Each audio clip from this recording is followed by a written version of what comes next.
welcome to the video lecture on the course of Amp and Linear Integrated Circuit.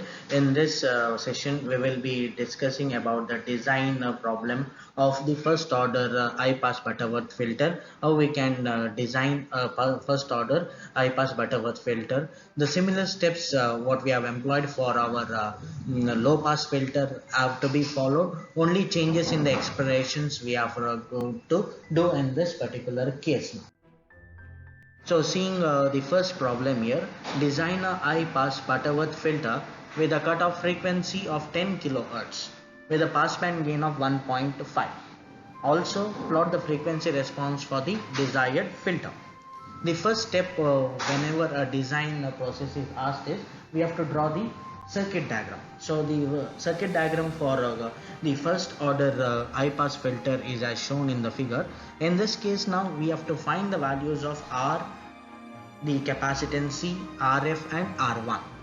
So these are the parameters required, and on the other part we are going to plot the frequency response, that is the gain in decibel versus the frequency.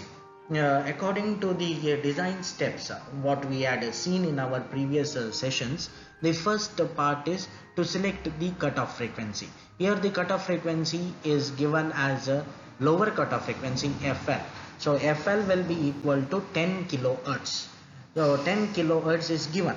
After selecting the frequency, the next part is we have to select one of the components or the parameters. That is, we will be selecting the capacitor here. So select choose C is equal to 0.02 microfarad. So in each problem I have used different values of capacitance, indicating that we can use any values of capacitance, any value. It is not restricted that we are only using a particular value. Any values of capacitance can be used. So once the capacitance value is selected, then we will be using this particular expression of lower cutoff frequency to find the value of resistance R. So R will be equal to 795.55 ohms. That is 795.55 ohms by substituting the values of FL and the capacitance C in the circuit. So we have obtained the value of C and the value of R. Next is to obtain the value of RF and R1 in the circuit. So to obtain RF and R1, we have to use the passband gain. Given passband gain is 1.5, and using the expression for passband gain is equal to 1 plus RF by R1, which is the gain of the non-inverting configuration, which is equal to 1.5. We get RF by R1 is equal to 0.5, which is nothing but RF is equal to 0.5 times that of.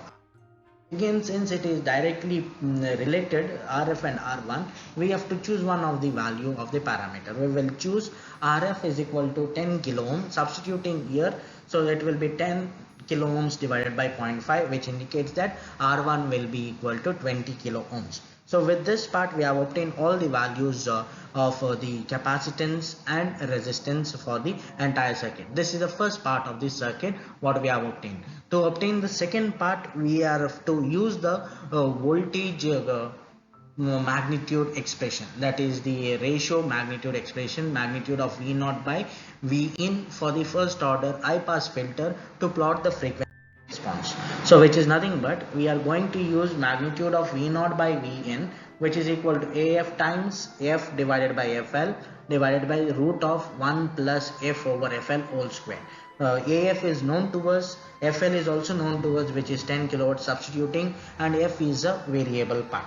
So with this equation part, we will be drawing this particular table and finding the values of gain for various values of frequencies which will be available for plotting the frequency response. The gain in dB, which is nothing but 20 log times of V0 by Vn. So once we have obtained this particular table, then we will be going to plot the frequency response curve.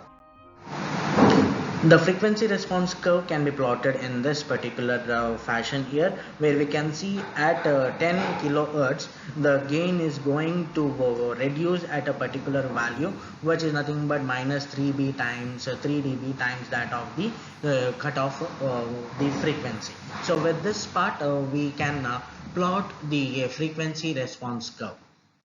Thank you for watching this video.